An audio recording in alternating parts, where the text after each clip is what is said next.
भला करने के लिए विधायक बनाए क्या? पता कीजिए, झारखंड का सबसे अमीर विधायक में मनीष आता है। ये देखा कि हजारीबाग में टोल रोड नहीं है इसका विधानसभा में ना, ये जाके डुमरी का टोल प्लाजा इसी का है। पता नहीं है क्या? पता है ना, इसका टोल प्लाजा डुमरी में है, कुलगो वाला। क्या लगता है विकास करने के लिए आया है? दोनों हाथ में लड्डू खाने इन लोग यहाँ आया है। और हम खुले मन से कहते हैं, मीडिया बंधुओं के माध्यम से कहते हैं कि जिन लोगों को अपने राज्य में गन्ना छीलने के लिए रखा नहीं जाता, वो बनना यहाँ मंत्री बन के बैठा। अब आप कहेंगे कि अब पढ़ा लिखा लड़का हो गया, ऐसा बयान क्यों दिए? चलिए बताते हैं क्यों दिए। कि माननीय बन्ना को गन्ना छीलने लायक क्यों बताएं, बताते हैं। मीडिया बंधु ध्यान से रिकॉर्ड कीजिएगा। माननीय बन्ना जी, मंत्री हैं, थोड़ा जी लगा देते हैं। माननीय मंत्री बन्ना जी जो हमारे झारखंड में अतिक्रमणकारी हैं, जैसे भारत के लिए विदेशी लोग आक्रमणकारी थे, वो हमारे राज्य के लिए आक्रमणकारी हैं। वे एक फंक्शन में गए थे स्टूडेंट के बीच, पटमदा क्षेत्र में। क्या भाषण दिया पता है? माननीय मंत्री ने भाषण दिया है। क्या भाषण दिया पता है?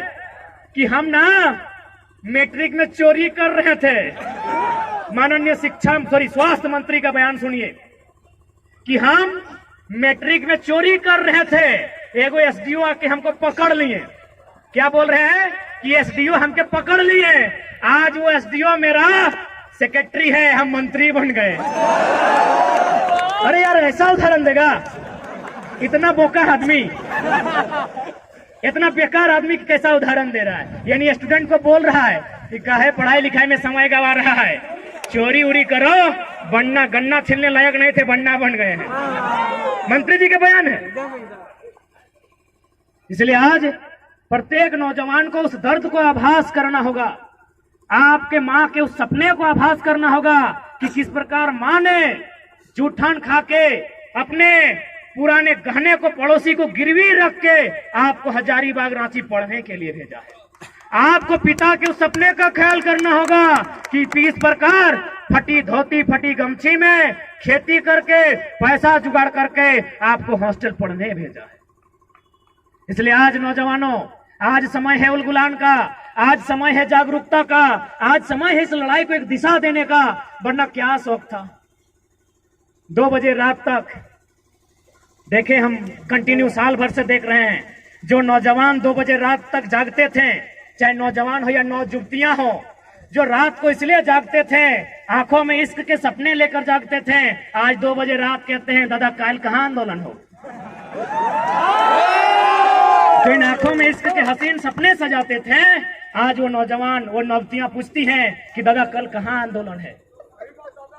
यानी समय की मार ने आज एक युवा जो अपने सुनहरे भविष्य के इरादे लेकर आज हजारीबाग पढ़ने आया है, वो एक सपना लेकर गांव वापस जाता, आज वह क्रांतिकारी, आज वो इनकलाबी हो चुका है, तो कहीं ना कहीं इसका दोषी ये गवर्नमेंट है।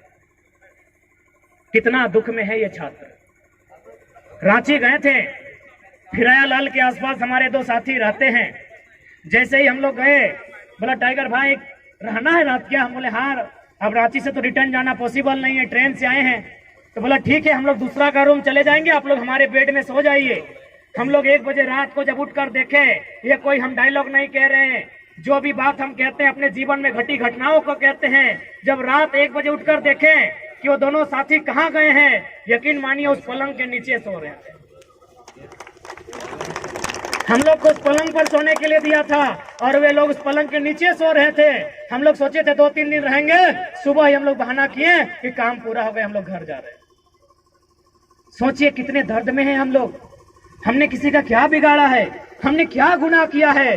अरे आपके बच्चे तो मुंह में चांदी का चम्मच लेकर पैदा होते हैं, कम से कम हमारे लिए जो हमारे बच्चे हैं उन्हें चपरासी बनने लायक ही छोड़ दीजिए। हमारे पढ़ने लिखने वाले छात्रों को कम से कम चपरासी बनने लायक छोड़ दीजिए। अरे उसी के लिए पॉलिसी बना दीजिए ना।